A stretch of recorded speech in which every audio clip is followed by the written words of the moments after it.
the Talk Behind the Headlines. I'm here with Fox Medical contributor Dr. Mona Khanna. Good to see you. And trainer, nutritionist, founder of Ashley Pettit Living, Ashley Pettit. Good to see you both. Okay, guys, juicing. So many people talking about juicing. It's a big trend in weight loss. Take a look at this. Sleep really well. I lost 8 pounds. I'm down 15 pounds. Wow, that's pretty good. Months later, juice after juice, Joe is now 80 pounds lighter. Dr. Oz even featured it recently. He's featured it a couple of times because so many people swear by it. Others, though, say this is a waste of money, not the way to lose weight. What do you guys think as you look about incorporating juicing into a diet? Are cleanses, is there a good cleanse, a bad cleanse? And overall, are they the right choice? I'm actually a fan, Anna. You might be surprised, right? I'm a little surprised because... but I think it's a good way to kickstart, to jumpstart your weight loss. What's really important, though, to remember is that the key to maintaining a proper weight is actually keeping the weight off. The easiest part of maintaining a proper weight is losing it.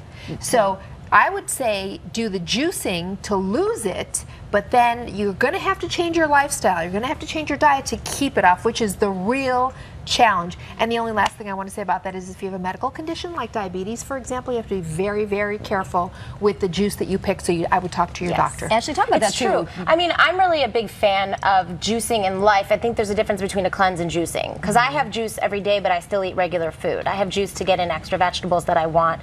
Also, the type of juice. You want to have a juice that's more vegetable and less fruit so that you keep the sugars down. You want it in a glass bottle so it preserves the nutrients of the juice that's in there instead of plastic. And you also want it to be a balanced juice cleanse, so be in control. Don't go 7-10 days, go 1 or 3. Make sure you're hitting at least 1,200 calories and no rigorous exercise. Doing it right is so important, and picking the right place. So many commercial places add sugar. There's a place in Chicago, actually in Winnetka, called True Juice. Glass bottles, no added sugar, organic. You can certify it because they have an expert behind it. But a place like Jamba Juice, they don't have a doctor. You've got to look for the sugar content. That's an interesting thing. Even better, make your own. Yeah. Make your own With at all home, the juicing right? machines, make your own. Yeah, it is easier to do, isn't it? There's so many of them out there. Heather Pierce tells us on Facebook, I started doing the Blueprint Cleanse, 3 days of it, 3 months ago, and just did a 5-day juice cleanse. It makes me feel fantastic. Okay, so she says she feels good. That's great. Susan Flistone, my friends that have tried them say the results were only temporary, which is what you're talking about, Dr. Mona. Any loss they achieved was more water weight from dehydration than actual weight loss. John Akers says, I swear by water, the world's best cleanser. Interesting. You guys, we want to also talk about metabolism type, because just about everyone I know, myself included, says, oh, that's your metabolism. You're skinny, you're fat, you're this, whatever. Whatever your body type, whether you're a size 8, a 2, or a 22, people say it's due to your metabolism type. Is there a lot of truth to that?